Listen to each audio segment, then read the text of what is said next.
যেহেতু এখন পর্যন্ত আমাদের সাথে কোনো নেগোসিয়েশন করা হয়নি, যেটা হয়েছিল সেটা আমরা প্রত্যাখ্যান করেছি। তো আমরা একটু আগেই আমরা সমন্বয় কমিটি আলোচনার মাধ্যমে সিদ্ধান্ত আসলাম যে আমরা 1 ঘন্টার একটা সময় নিয়ে আলটিমেটাম দিচ্ছি।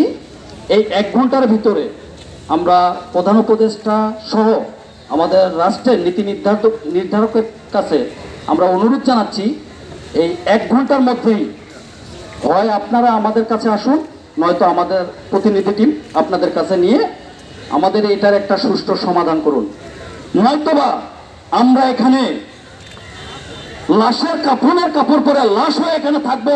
যদি আপনারা গুলি করবেন তবু এই রাস্তা আমরা ছাড়বো না।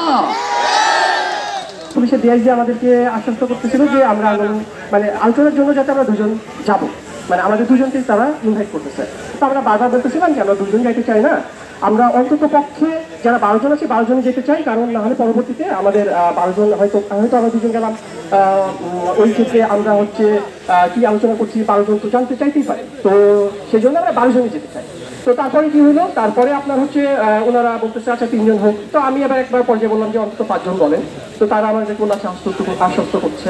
তারপর একটু পরে একজন প্রেস সচিব আসলো, আমাদের প্রধান উপদেষ্টার প্রেস সচিব, তিনি আসলো। তিনি এসে আমাদেরকে বলতেছে যে এইভাবে তো হবে না, তো নতুন একটা সংস্কার কমিটি করা হয়েছে।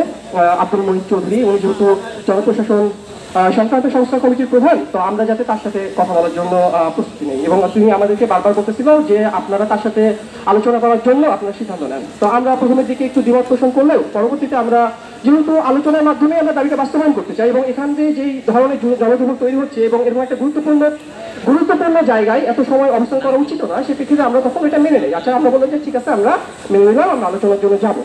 তো আমাদের একটা রিকোয়েস্ট ছিল যে আপনারা হচ্ছে আজকে, যেহেতু আমরা 3টার সময় কথা বলছি, 3টার সময় যেহেতু আলোচনা হলো, আমরা বললাম যে আমাদের সাথে আজকে একটু আলোচনা করার ব্যবস্থা করে দেন, আমরা একটু আলোচনা করি, এবং আলোচনা করার পরবর্তীতে আমরা এখান থেকে আমাদের অবস্থান পরিবর্তন করে নেবো।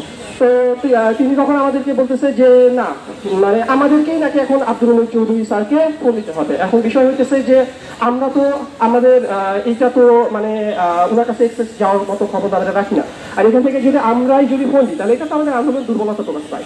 তো অ্যাটলিস্ট আপনারা আমাদের কিন্তু এতটুকু সহযোগিতা করতে পারছেন। মানে আমাদের একটাই চাওয়া ছিল যে আমরা আলোচনায় যেতে চাই, কারণ এখানে জনদুর্ভোগ তৈরি হচ্ছে, পাশাপাশি এরকম একটা গুরুত্বপূর্ণ স্থাপনায় এত দীর্ঘ সময় বসে থেকে এটা আমরা চাই না, এটা রাষ্ট্রের জন্য একটা সমস্যা। তো সেই সমস্যাটা তো আমরা চাই না, আমরা শুধু আলোচনা চাইছি। কি boss, vital match, tough opponent, tension? Come on bro, অপোনেন্টকে নিয়ে ভাবার সময় আছে।